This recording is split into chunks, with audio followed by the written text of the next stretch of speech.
Nadhim Zahawi has entered the Tory leadership race, going hard on tax cuts and reducing public spending. It wasn't long, though, before our newest Chancellor came a cropper when his own finances came under scrutiny. Only a day after launching his bid, The Independent reported, Inland revenue experts are investigating the tax affairs of new Chancellor and Tory leadership hopeful Nadhim Zahawi, The Independent can reveal. HMRC became involved after a secret inquiry was initially launched into Mr. Zahawi's finances by the National Crime Agency in 2020. The Independent has also established that officers from the Serious Fraud Office investigated the Chancellor's financial affairs.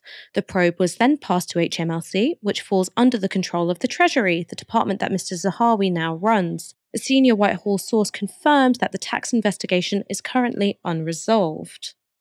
So, what could this investigation be about? In his first TV appearance since putting his name on the ballot for the top job, Sky's Kay Burley ran through Zahawi's financial affairs. Is it true that your family benefits from an offshore trust? My family does not benefit from an offshore. I don't benefit from an offshore trust, nor does my wife. We don't benefit at all from that. My mother and father live abroad. That's their business. They don't live in the United Kingdom. Have you ever had non-dom status? I've never had non-dom status. Have you ever used an offshore company to avoid tax? Never have used an offshore company. Has your family? My family, my wife has never been non-dom. She's never used offshore status or a company to avoid tax. Have you told us everything about your business affairs that could potentially impact on your future ability to be Prime Minister? Yes, I have. Have you ever used offshore companies or services firms based in tax havens for the purchase of property or properties in the UK? No, I haven't. Have you fully declared all of your properties in the MP's register of interests? Yes, we have. Did you pay the requisite taxes, including stamp duty, when purchasing properties? Yes. You or your company once held £20 million of YouGov shares in a Gibraltar-based company.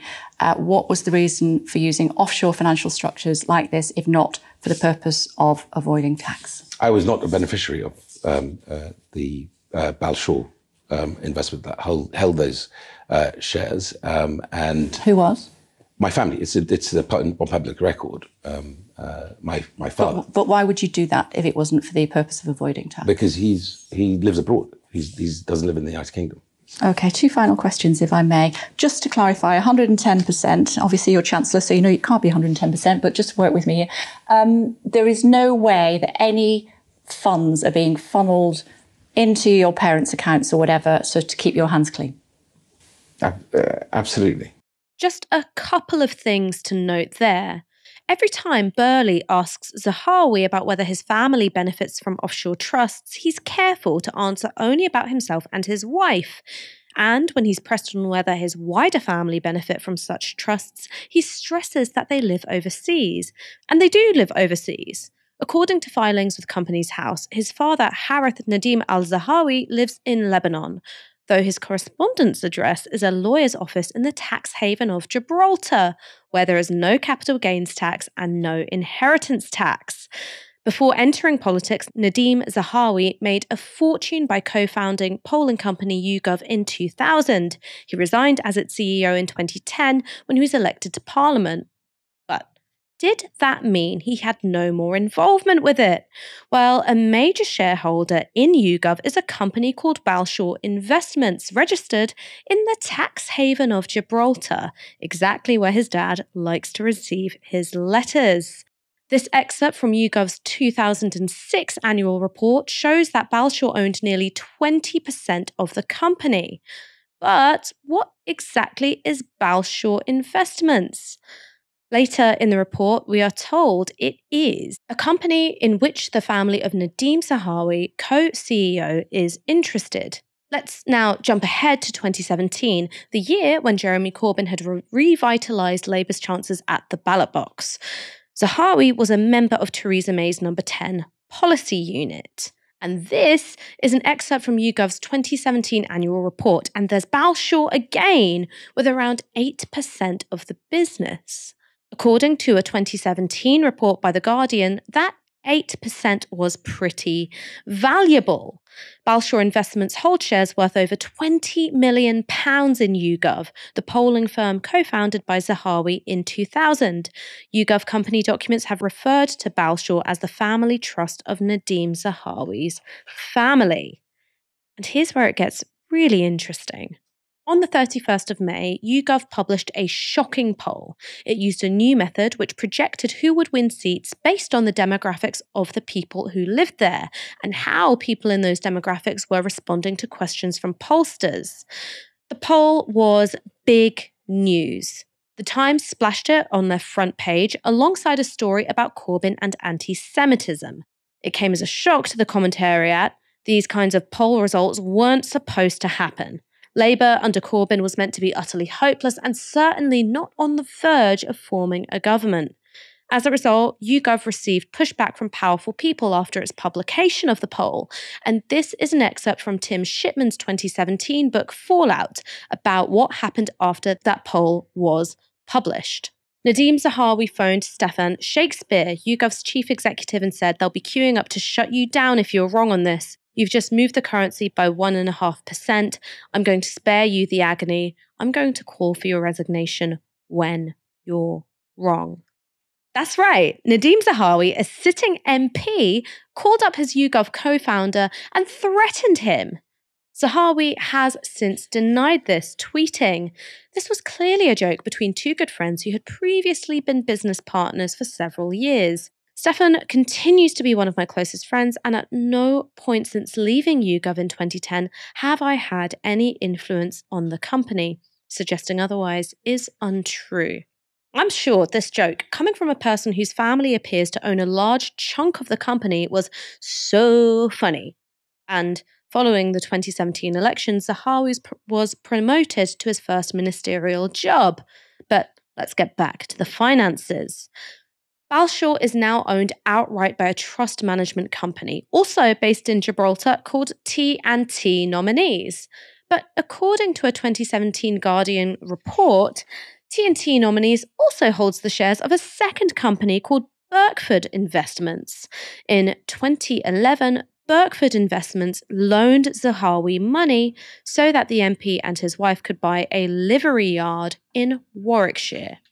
So Zahawi got a loan from a mysterious offshore company to help him buy stables in Warwickshire, which is linked to the other mysterious offshore company that owns a huge chunk of the firm he co-founded and which is connected to his parents. So, how much did Birkford lend? We don't know. But we do know that the estate and the stables that Zahawi bought cost £875,000 in 2011. And we also know that Zahawi got in a spot of bother about those stables. Here's Zahawi with Kay Burley again. We've talked about this before, but you did claim for heating the stables where the horses were. You did pay it back. You said it was a mistake, but is that really the point? It was a mistake because we bought, my wife and I, a cottage with a riding school. There was an electricity meter in the riding school. There was an electricity meter in the cottage. I was told by the then chief whip that you should claim for you're allowed to for your basic running costs. It's the right thing to do, even if you don't think you need it. I put in the claim, genuine mistake, not realizing that actually, although there was 2 meters, it was coming in on a single bill.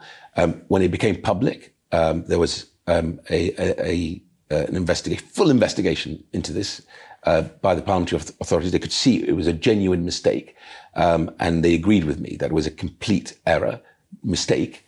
And of course, I apologized and repaid it. So this is someone so rich that he can't tell the difference between the electricity bill for a cottage and the electricity bill for a full-on riding school combined with the cottage.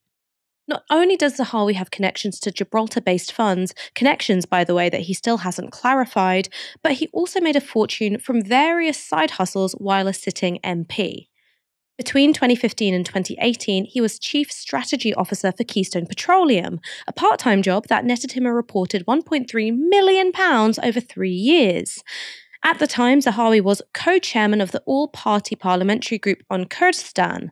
To absolutely no one's surprise, it turned out Keystone Petroleum has an oil field in Kurdistan. Zahawi also owns multiple lettings and commercial properties across London. The Mirror reported last year, Nadhim Zahawi and their companies have built a £100 million property portfolio. More than half of it, which includes a country pile with stables, a £20 million townhouse, a string of high street properties and an industrial estate, were bought while Mr. Zahawi has served as a government minister. 7 properties bought for more than £10 million are mortgage-free, while 2 more were part-funded by a £10 million worth of loans from Mr. Zahawi's wife, Lana. So Zahawi is very, very rich indeed, and the rich don't generally like people fishing around in their tax affairs. But Zahawi made an interesting pledge when talking to Kay Burley. I'm going to make a commitment today that if I am Prime Minister, I think the right thing to do is to publish my accounts annually. That's the right thing to do, because I think we need to take this issue in many ways off the table. I will publish my accounts annually. That's the right thing to do. I will look at what the options are in terms of backdating or just publishing annually. I think it's right to do it. What about your tax returns? That's what I'm talking about. My tax return, I will publish annually. Okay. Over the last decade?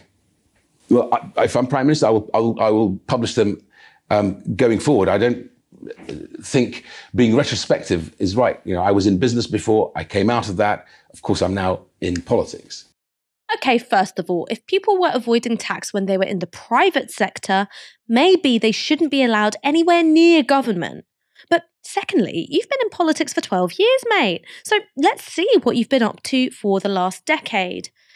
Michael, we've obviously got to be careful about what we say on this show because Zahawi is minted and can afford better lawyers than either one of us. But this all sounds pretty fishy to me. So why hasn't this hurt his promotion prospects so far? The media don't care that much about it, and the Tory party definitely don't care about it. And they have been, that's who he relies on as it stands. I mean, that is the most pathetic pledge I've ever heard in my life. After I become Prime Minister, I am going to publish my tax returns. Now, a Prime Minister, I just looked it up, they get 161 grand a year. They also have their flat paid for. As we learned from Boris Johnson, they get that 30 grand allowance to do up the flat. Obviously, it wasn't enough for Boris Johnson. I'm not sure how expensive Nadhim Zahawi's tastes are. But he's saying, when I've got this 161 grand job, when I'm the most powerful person in the country, I will deign to publish my tax returns while I'm in that job. You shouldn't be making any other money while you're in that job. Like, if you're the Prime Minister and you can't live off 161 grand a year when your rent is already paid by the taxpayer because you live in number 10 Downing Street, what are you doing? It's like you're saying, Your Honour, I can't tell you whether or not I stole stuff before I was arrested, but since then I can confirm I haven't stolen a thing. Obviously, I'm not saying Nadhim Zahawi has stolen anything. I'm just saying it's completely meaningless because what we care about when we're saying, can you publish your tax returns? Are you an honourable person? Now, you can't say, well, from now on, I'm going to be trustworthy. We want to know about the past. We want to know about your character. We want to know what you were doing when you're in the private sector. I mean, also, with this Nadhim Zahawi story, I mean, a lot of the conversation about this gets quite complex because what was dodgy, what wasn't dodgy, what was above board, what was illegal, what was legal. Now, as you've said, he's got better lawyers than us. I've got no idea if Nadhim Zahawi's ever done anything illegal. I'm not trying to impute that at all. But what I look at here is this is someone who's got £100 million worth of property.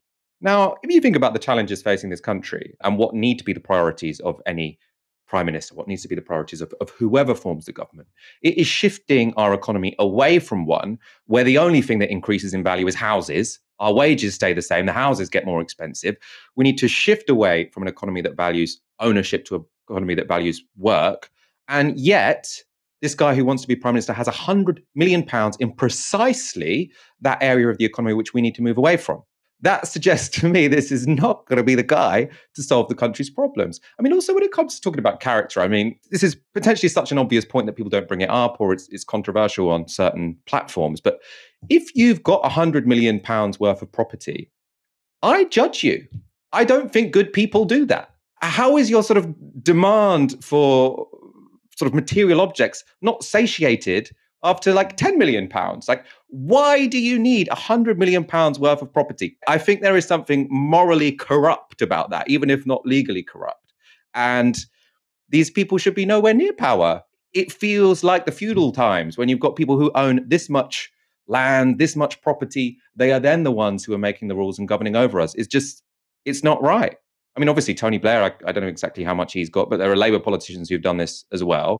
And yes, I say, whether or not you're breaking the law, if you have £100 million worth in property, you are not a good person in my books. You're not a good person.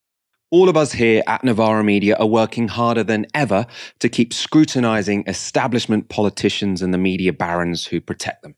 We don't have billionaire funders. We don't have advertising partnerships. We're funded entirely by you. If you've ever thought about supporting us, now's the time to go to novaramedia.com/support and donate anything you can from just £1 per month. Defy the corporate media, join our monthly supporters and help build our supporter base to 10,000 strong.